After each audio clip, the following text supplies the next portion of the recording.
This is Curtis McCullom with the Curtis McCullom Show, where we delve into the mindset of top CEOs, entrepreneurs, and founders to share what it takes to be and to become the best version of yourself. Bespoke Human Potential Coaching sponsors this show. Bespoke helps CEOs, founders, and entrepreneurs get rid of those blind spots that have been kind of dragging around or carrying around with themselves since childhood, that kind of prevent them from becoming the best version of themselves. So if you find yourself stuck or have some blocks, please sure to reach out to Bespoke Human Potential Coaching. Today I have in the studio with me Deborah Cavallello.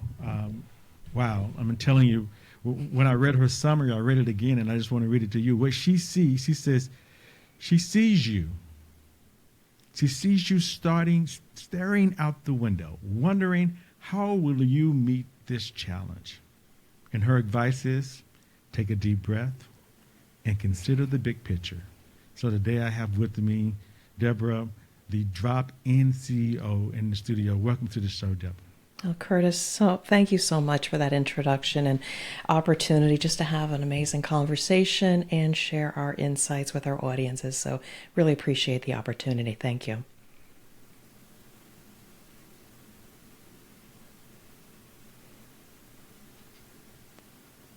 I think we have a technical difficulty. Hold on one second, dear.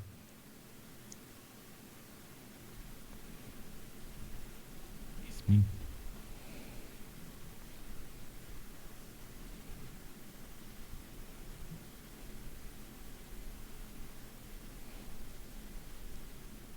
Deborah, you there? I am here. Okay. Let's redo it from I'll start over. I'll reintroduce you again because my internet stopped. You frozen. Is it? And it was frozen on my side, so I simply sat still in case we were going to piece this together. So. Okay. Well, yeah. I think, I don't know if it was, mine was running, so we can, from that point, I think we got the opening already. I'm pretty sure we do. So we're good. We'll still be good. Okay. All right. Okay. Let me kind of center myself a little bit. There you go. Because I don't know why my internet running so slow. Yeah, and I am on a landline, so I make sure. I know it's, you buy all this expensive internet and it still doesn't work when you want it to. Okay. Today we have on the show Deb, the Drop-In CEO. Welcome to the show, Deb. Oh, Curtis, I am so grateful to be here. Looking forward to the conversation and hopefully sharing some amazing insights with your community. Well, when we met a few weeks ago, I was just impressed with you as an individual, as a young lady who's kind of not only you're practicing what you preach, you're doing what you do. And so kind of share with the audience a little bit about your journey. How did you get to become the Drop-In CEO?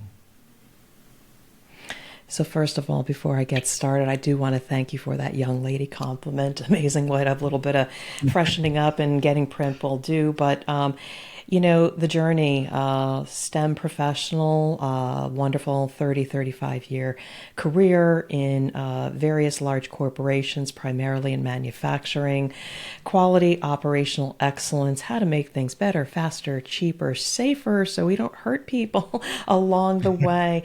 I've had so many wonderful opportunities in large corporate environments, whether it was electronics manufacturing or the chemical industry, specifically the flavor and fragrance industry and food. Huge and wonderful career that I've had. I'll save the details for later. But it was one of those things in those last few years where I had that big corporate job. I was the head of quality for North America for the #1 global flavor and fragrance company, that my leadership really came into its own, and I started changing as an individual. I later realized that I no longer was the smartest person in the room. I needed to change my mindset and leadership, and with that change in self-awareness, I turned around a team that was 4th out of 4 regions to #2 in about 18 months, and it was a wonderful wonderful ride full of stress and also lots of learning, but I was also realizing I wasn't fitting in anymore. I no longer fit in a box. I needed to spread my wings and was eventually kicked out of the nest, which I didn't admit till a few years ago, but it was the best thing that ever happened to me. So I had to make a decision. I had a bit of time and a runway to decide what I wanted to do next. But with that, I said, I've enjoyed the corporate life, but I don't want to go back there. But realized I still had some value to be able to offer and niche down to still manufacturing, but I could service the small and medium-sized companies. And I was committed or stubborn to be that entrepreneur and do things on my own terms. But in that process, I got introduced to podcasting. I was on a few shows, and during one of those interviews, the host said, "What do you do?" And I said, "Well, I'm like the drop-in CEO." And I went on to explain about what the drop-in CEO was, and he says, "Deb, that was brilliant," when we were done taping. And he said, "Where did that come from?" And I said, "I don't know. It just kind of came out of my mouth." And he says, "Well, whatever it is brilliant. You need to go with it. That is a fantastic brand." So I can keep going and explain why did that just kind of fall out of my mouth, the drop-in CEO. Right. No, Yeah. you talked about the change, though. I mean, Yeah. when you were in the corporate structure, Yeah. then you had a mindset change. Yes. What was that like for you? Yeah, so the story goes, as per usual, global meeting in beautiful Europe once a year, that I had to go in and share my strategic and tactical plan for what I was going to do in the next year, yada, yada, yada. And I kind of went in without a plan, and I knew I had to do something differently. So I remember exercise is a love-hate relationship with me, but I was on a treadmill with a bunch of Post-it notes, starting to put things down and figure out what it was that I wanted to say. Right. And the mindset shift was I knew I had to lead differently. And I had to find my why and purpose for leading differently. And I realized that I wanted people to struggle less and not put forth 12, 14-hour days. And I also wanted to be that leader, to not be the firefighter, but to unleash the potential of others. And through the leadership development of a very smart team of mine, I was going to achieve better results. So I led with that. I was proud of this new awareness, and I was able to articulate it. And I did that for about 25 minutes. And in the last 5 minutes, I said, and then I'm going to do these tactical projects A, B, C. The problem, and this was the big shift for me, was when I was done, the leadership said, "Well, that was very interesting, Deb, but you didn't spend enough time on the tactical work. We wanted to spend more time in that." And I felt deflated because I missed the mark in my presentation I was so proud of. But my peers came to me while I was still deflated over lunch, Right. realizing I took a risk and I failed. And then they said to me, "Deb, we love what you said, and we need more leaders like you to do something different. Otherwise, we're going to get the same results." Right. So I had some validation from a peer group that says, "Okay, keep going." Well, I kept going. I got those results. But I was changing more than the corporation. And so I knew that the best thing was, and did happen to me, was to go out on my own. But that realization was the major turning point for who I am now. Wow. I mean, but that's powerful. That number one, if you go back and look at that incident, definitely was not a failure. You know, sometimes we see failures, and I call them setbacks or heartbreaks, and setbacks and heartbreaks that happen to us, but it actually set you up to become who you are. Or one thing, as I contemplate that, and you're spot on, was I had labeled myself over the years as a STEM professional because somehow in my education, I went from being a highly creative person into something that was more practical, and I happened to be good at it, Right. and moved later into the sciences and engineering and had a wonderful career honing my craft in that place.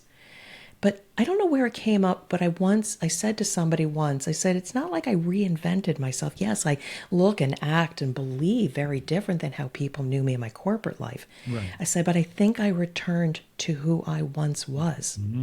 As a creative, before going into the school system, I was a writer, a speaker, a dancer. I did arts and crafts. I was into drama, and my mother thought I was going to be going into communications or journalism or acting. Right. Something changed. Those qualities were not embraced. And so I went low risk, Yeah. things that, I could do. But now I'm liberated, now in my own space, to be that creative. Yeah, I've got some technical capabilities, but to be the person I once was. Wow. Well, and that's the thing about it. One of the things I always stress to my clients is that, my job as the coach is actually to ignite the resources that's already within you. It's not like I'm creating anything. I don't create anything. Basically, you have everything you need within you to become the best version of yourself. I truly believe that. And what happened to me is that you reignited that being inside of you that just like, wow. And you say you're no longer fit because of the fact that you had outgrown your surroundings. Yeah, to lean into that, and I'm getting chills right now because of the awakening Yeah. or leaning into that chemistry that I experience in my body. So when I went through this transition, I had about a 2 or 3 month break over the holidays. I started writing, I started listening to podcasts, I started reading a lot, but the writing, I went into flow, deep flow, as I was able to pour out my ideas. And when I came out of it, time stood still. I felt rejuvenated. I remember telling my mother during that time when I was figuring out to go out on my own, I started getting very soulful and crying because it was both of like rediscovering who I once was or becoming the person I was meant to be and finding that in myself. Now, it's not that easy as an entrepreneur because you always got that doubt and that person on your shoulder saying, Oh, absolutely.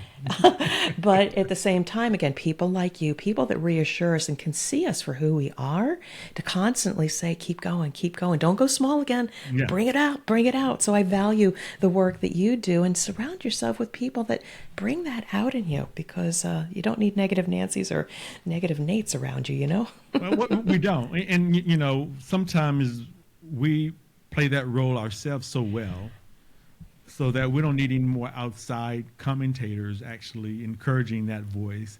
And we need people that's going to encourage us to become the best version of yourself. I love the fact that you said like you went into flow and you're so kind of connected to that deeper being inside of you that just and what people don't understand, Deb, is that this inner being, it usually comes in the silence.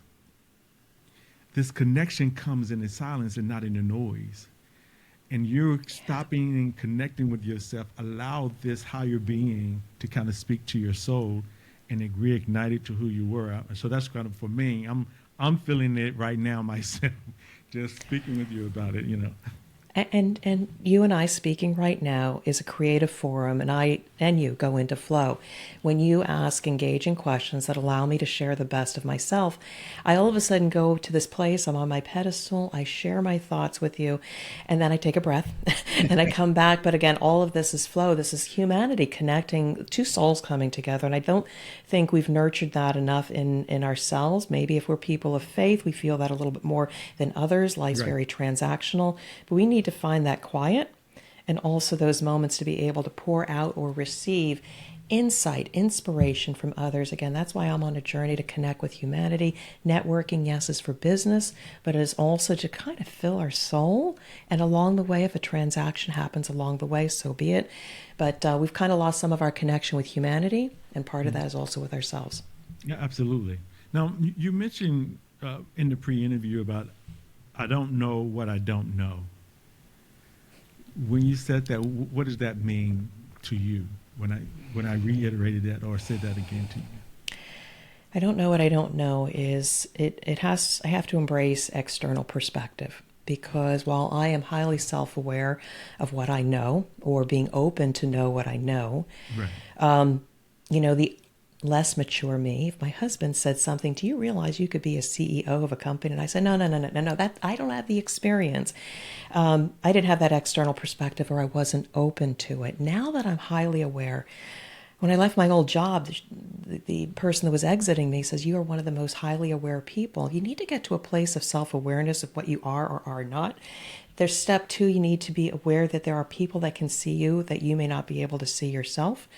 And now, through a lot of maturity and realizing I can't keep doing it myself, I have had several coaches along the way that either validate what I already was aware of, or share what I didn't realize or new insights to get me to think even more differently and have infinite possibilities. I've recently engaged with such people to help draw out of me like any limiting mindset that I still have.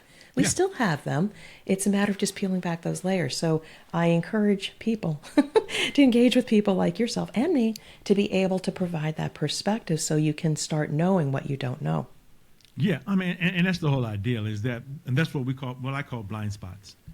I mean, it's not, think about it. We all, one of the podcast guests gave me this, and he says, like, Curtis, what you do is help people with blind spots. And what that means is they'll think about a wheel, and on the wheel, there's a flat side. And every time you're circling this wheel, you got the blah, blah, blah, blah, blah, blah, blah, blah.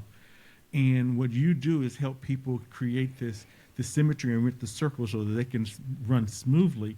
And so all of us have blind spots. Even I have blind spots. So I have to have someone looking at my life, because it's like the old saying, a surgeon can't operate on himself. He needs someone else to have a different perspective on what they're doing. And I think what you're saying is powerful, is like we all have them, and we just have to face them, but be willing to be open to it. Yeah, and I've recently had some insight that I didn't realize was holding me back. And I really value the perspective from somebody else where, I want to change the world. I want to reach all 8 billion humans on this earth here. And so that's my vision. I can see it in the future. I can see the stage, but I had a limiting belief about, well, I can't do certain things until I had certain means. Or money. And so it was kind of risk averse. Yeah. And they opened up my eyes to realize, no, set the vision, set the course of where you need to go, and the right people and the means will show up when you need to. And again, from a STEM professional, you don't take such risks. Well, I think it's going to work out in that heart valve. I think it's going to work. You can't. But now that I've kind of shifted my mindset to that perspective, the interesting thing is that the right people are showing up when I need them, and the means is showing up when I need them, and allowing me to continue down the path I'm going. I didn't have that until I had an external perspective saying you're letting the money and risk hold you back. Right. Well, and I think one of my teachers says, you'll know what you need to know when you need to know it. Yes. The student must be ready. Right. The old one is like, the teacher will come. When the student is ready, the teacher will come. So all these things that we know to be true. And I truly believe that. We right before we got on the air, we talked about the power of manifestation and the power of setting these objectives and then just seeing it unfold and seeing how people and means and circumstances come together to make this thing happen. You were mentioning to me just in a general conversation, and it opened up to something beautiful because the universe is still working, And you can't rush the timeline. All you can do is continue, trust. I actually had to write these down in my affirmations. Trust myself. Mm-hmm. Yes. Trust the process. Yes. Trust my intuition. Trust my heart. Yes. And so, we're going down this rabbit hole of all this stuff. But I truly believe, we're not just an intellectual machine. We are a chemical. We are an electrical machine. And I think people don't listen to some of those butterflies in your stomach or the heart palpitations when confronted with something, whether it's an opportunity or a fight or flight situation. We need to listen to that a little bit more, because there is a higher sense about what is right and what is not. And I'll just tell you right now, in my journey, the more people I'm connecting with, I am having much more intentional conversations, and the joy that I'm getting and the possible introductions as an entrepreneur is tenfold versus, okay, what do I need from this transaction? No. I'm just going with the flow, and I'll tell you, it is so much more rewarding. Yeah, and that's the key to it. I love what you're saying. I mean, you're speaking my language, really. And I know we're not falling into some of the stuff we were talking, but this is good stuff. It's like when you think about it, is like inspired. I mean, this intuition, these higher downloads that we get. A lot of people don't act on them. They Yeah. like, yeah, it's a good idea, but what I encourage my clients to do is to take inspired action, meaning move on it, allow that to resonate with you, and allow it to speak to you, and then take some inspired action because you don't know. I think Jim Rohn said this. It's like welcome all opportunities because you don't know what opportunity is going to be that opportunity that the universe is actually presenting to you. Yeah, and when I was in the confines of a corporate environment, they do set limiting mindsets. So it's one of those things that if you do venture out on your own, you have to unlearn what has served you well in the past to be able to, in a disciplined way, Yeah, go yeah, after every shiny penny because you just don't know what'll unfold. And then you got to have somebody behind you say, okay, we're supposed to do this today, this week, this month, et cetera, keep us on track. But right. entrepreneurship is liberating, and we got to go with that. So, yeah.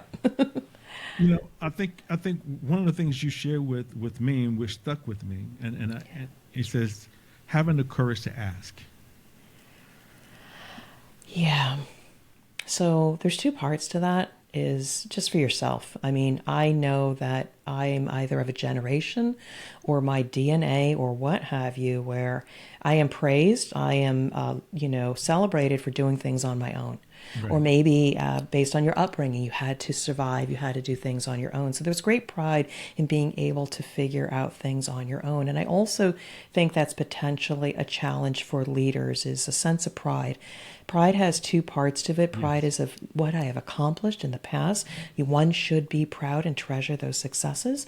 And then there is the pride of what if I have to ask for help? What if I'm not successful? I don't know the answers anymore. The environment has changed. Right. And that's one of the things that I see when I encounter my potential clients is I'm encouraged them have the courage to ask for help. It is not a source of weakness, but a source of strength. Find those people in your network proactively that you may not need them now, but maybe in the future, or a coach or what have you, and have the courage to state what is needed and see it as a source of strength. Your team will look at you as a stronger leader when you guys are putting, firefighting, and you have Yeah. to get to a place where I've exceeded my capability or capacity or even confidence to do the right thing. That is having the confidence to ask for help. Having that courage is strength, not a weakness. Wow. And but that's I mean, even for me, I know I mean, I struggle with that a lot. I mean, I try not to now, and I work on it. It's something I have to work on because of the fact that, like you said before, some of it is pride, some of it is like, hey, I don't want to sense there's a sense of weakness if I don't know, but if I don't know what I don't know, which is okay. And now what I try to do, part of my success now is surround myself with people that are smarter than me. So I can grow and expand and transform in the process of actually, even though I might be the major heartbeat in the petri dish that's running the show, but I'm surrounding myself with competent, strong individuals to push me and to make me a better individual. Yeah, I really appreciate that insight because I'm evolving my business. I am starting to get more into media so that more people can hear my voice. So I'm talking to people in event planning, in speaking, in public relations, in TV and radio. And quite frankly, they're so smart. I am overwhelmed right now, but I am gathering those little pebbles and stones along the way. So when all of a sudden it comes to me, this is the strategy I need to follow. I've got all these smart people in my back pocket because the worst thing to do is to have to try to find them when you desperately need them. I'm curating all these people now, and they're very, very smart and very talented. Great, great, great. Now, you talked a little bit about three important words. The three important words. What are the three important words to you? So these three words are what to continue, what to start, and what to change. And that I actually stole from somebody who was in my care. When we talked about the conversation around feedback, One of the struggles that I see for not only C-suite leaders, but also the people in their care is to know how to have a constructive conversation around feedback. We simply ask binary questions, how am I doing? Right. And one will say fine, or let me get back to you, and then it's crickets. And when I learn these three simple words or ask these questions, what should I continue? Which means, what is my strength or superpower Right. to leverage? Number two, what should I start doing to enhance or elevate that superpower? And three, what should I change? This thing or attribute or characteristic might detract from my strength. And when you ask very specific questions of your leader or give feedback, it forces people to think and provide very specific feedback, but in a positive, constructive way to take away the fear associated with soliciting or receiving feedback. Right. Yeah. I mean, Those are my I mean, three words. I mean, I got stories around it, but that has served me so well in developing the people in my care or asking for feedback from people I'm in service to. that's a good question. And a lot of the times where some go off track is asking why questions. Why questions kind of send us down a rabbit hole that's we can never really find the answer to. But what questions are powerful questions because it's moving toward what we want and also gives us has the power for creativity. Even if you ask yourself, your higher self, what is it that I need to be doing? What is it that I need to continue? What is it I need to start? Or what is it I need to change? Your higher self will give you those answers along with others, but it's that concept. So just like you borrowed it from someone, Deb, I'm going to borrow it from you. Well, thank you. I'll give the credits later. But here's what's one thing that you just brought into my perspective. I had talked about that when you use those three words, it creates positive action. But Yes. you then also added and enriched it by how you can project oneself into the future. So often reviews are, well, you screwed up. You didn't really conduct that meeting well 11 months ago. And I'm saying, why are you first telling me this now when I could have made course corrections then? It pulls the conversation into, what have you observed that I do well, I should start or continue? Yes. And if you can guide the conversation, because we own our future, we own our self-awareness and where we're going, to then transfer, even if they gave you feedback from the past, what can I then learn about this insight to be able to pull myself and project forward? It's all about the future, not where you may have had a few lessons learned in the back. Yeah. I mean, it's so powerful. So Deb, how can they get in touch with you? So, several ways, but Curtis, I just want to say thank you so much for the opportunity. I really, really love this conversation, but I would also love to have a conversation with your audience. The best way is reach out to me on my website, dropinceo.com, go to my contact page and reach out and just have a few minutes with me to have a conversation, but also Drop-in CEO Deborah Coviello on LinkedIn. That's my playground. Direct message me. It's me answering those questions. Would love to get to know you and have a conversation and see what magic we can create. There you go. I love it. I love it. So any final thoughts you'd like to leave for our listeners? I know you've given us a lot of great things today, Deb. Any final things you'd like to leave with us? So I'm going to repeat one of the talking points that I appreciate you brought up, but have the courage to ask for help. You are already a fantastic leader, whoever is listening out there. You're already wonderful at your craft, and you've been successful for many years. If you are at a place, though, where your stomach is starting to talk to you, you don't feel comfortable, and you have that awareness to have an external perspective, have the courage to ask for help. Reach out to Curtis, a confidant, somebody in your community, reach out to me, but have the courage to ask for help. You're on this world only a few short years. Make it the best. So those are my closing thoughts. Wow. What closing thoughts, man. I'm telling you, Deb. Oh, wow. I'm moved. I mean, that feeling of awe, just like the blood is just that true spiritual connection.